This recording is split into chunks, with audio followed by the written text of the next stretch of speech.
Activité sociale et commerciale générée il y a plus de 50 ans par la place de l'horloge attenante, avec sa boulangerie, sa boucherie, ses 2 épiceries et à proximité immédiate sa mercerie. Cette centralité commerciale s'est recomposée ces dernières décennies en notre centre-bourg actuel.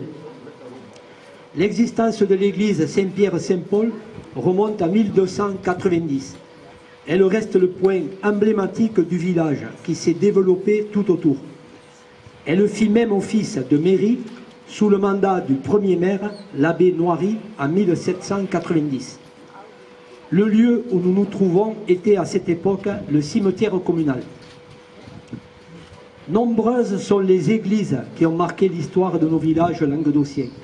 Les expressions telles qu'esprit de clocher ou querelle de clocher rappellent la force de cette entité communale comme espace identitaire. Réaménager un centre ancien, c'est témoigner à nos anciens la reconnaissance de leur vécu. Le chemin est long du projet à la chose, écrivait Molière dans le Tartuffe. C'est particulièrement vrai en matière d'action publique, entre le moment où naît l'idée, le moment de la faire partager et celui de la réaliser. Je suis donc particulièrement sensible à l'instant présent. C'est un aboutissement pour lequel je remercie mes collègues élus d'avoir adhéré à ce projet ambitieux évoqué il y a une dizaine d'années.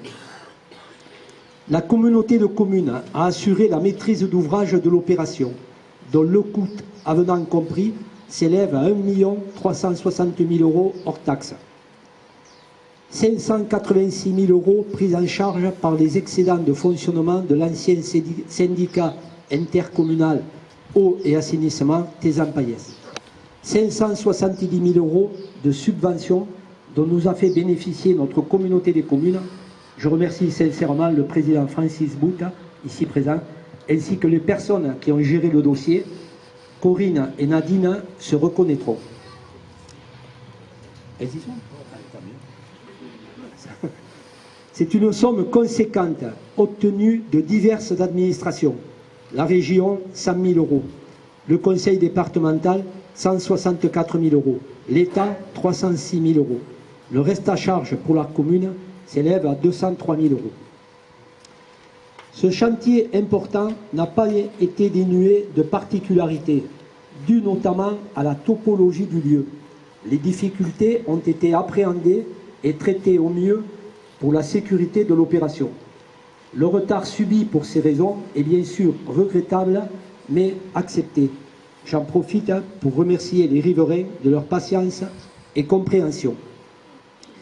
Je remercie également, en soulignant leur professionnalisme et leur efficacité, les différents intervenants sur ce chantier. L'architecte Gilles Fuchs, dont le projet tel qu'il le concevait a répondu pleinement à notre attente. Le maître d'œuvre Benoît Détraces du bureau d'études Serlicat, son écoute et sa disponibilité ont favorisé l'organisation entre les entreprises et de ce fait le bon déroulement du chantier. Le bureau Tengbat qui a assuré la coordination de sécurité et protection de la santé. Les entreprises Eiffage, Bessières, Travessiet, Ferrini, Durand Pavage Sol, Urban, La Griffe Verte, Suez, Héroénergie, Elk pour la restauration de la croix. J'inclus dans mes remerciements mes collègues Claude, Francis, Sylviane et Taous qui ont suivi avec assiduité le déroulement du chantier. Je pense n'avoir oublié personne et m'excuse par avance si c'était le cas.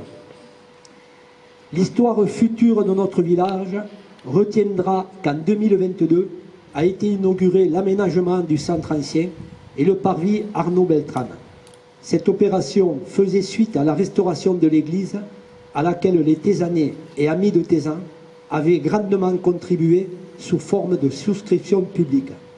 Dès aujourd'hui, l'église sécurisée restera ouverte de 8 h à 18 h jusqu'au 30 septembre. Préserver, entretenir et embellir le patrimoine communal sont autant de missions de service public qui confortent les élus dans le bien fondé de leurs actions. Le nouveau visage de notre centre ancien répond en tout point à notre attente en témoignant du passé de notre commune, de ses valeurs tout en nous projetant vers l'avenir. Je vous remercie.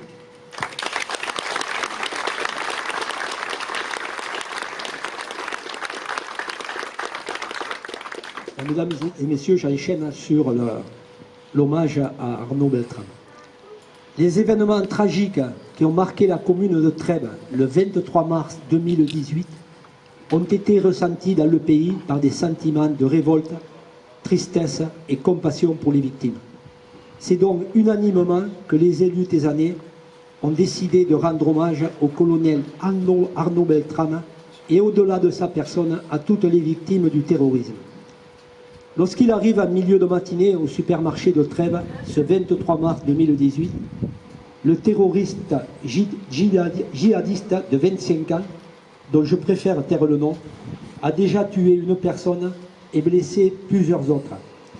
Sa cavale meurtrière se poursuit dès son entrée dans le supermarché, où il abat 2 personnes et prend en otage l'hôtesse d'accueil dans la salle des coffres. Le peloton de surveillance et d'intervention de la gendarmerie, amené par le lieutenant-colonel Arnaud Beltrame, est rapidement sur place. Après avoir pris connaissance de la situation dramatique à laquelle il était confronté, Arnaud Beltrame propose aux terroristes de se substituer à l'otage. L'échange intervient en permettant aux personnes cachées dans le magasin d'être évacuées.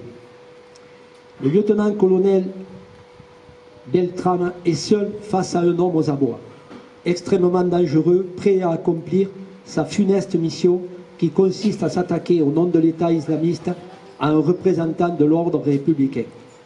3 heures interminables d'un tête-à-tête au cours duquel la situation pouvait déraper à tout moment. Animé d'une force intérieure hors du commun et d'un humanisme exceptionnel, soutenu par sa foi d'une grande profondeur, Arnaud Beltrame a repoussé l'échéance fatale. Après un corps à corps avec le terroriste, tout en criant « assaut, assaut », afin de prévenir ces hommes, il a été atteint de plusieurs balles et poignardé. Quand l'assaut se termine, le terroriste est abattu, mais son otage est grièvement blessé et succombera dans la nuit du 23 au 24 mars 2018. Dès lors, le nom Arnaud Beltrame devient synonyme d'héroïsme au service de la nation. L'histoire a oublié le nom de son bourreau, porteur de haine et fanatisme, alors que désormais le colonel Arnaud Beltrame entre dans la mémoire de la France. Il a rejoint les grandes figures de notre histoire et restera à jamais porteur de nos valeurs républicaines. Aujourd'hui, la France s'honore de votre nom. C'est une place, une rue, un pont, un espace, un square. La liste n'est pas exhaustive d'un site où le souvenir figera votre personne. Notre parvis, colonel Arnaud Beltrame, représente pour les Thésanais un lieu symbolique par sa situation proche de l'église Saint-Pierre-Saint-Paul, autour de laquelle notre village s'est développé. Ce lieu sera désormais honoré par votre présence mémorielle. En ce moment solennel, c'est la République qui honore un de ses fils valeureux que nous n'oublierons pas pour que vivent les valeurs qui font la grandeur de la France. Vive la République, vive la France et vive Arnaud Beltrame.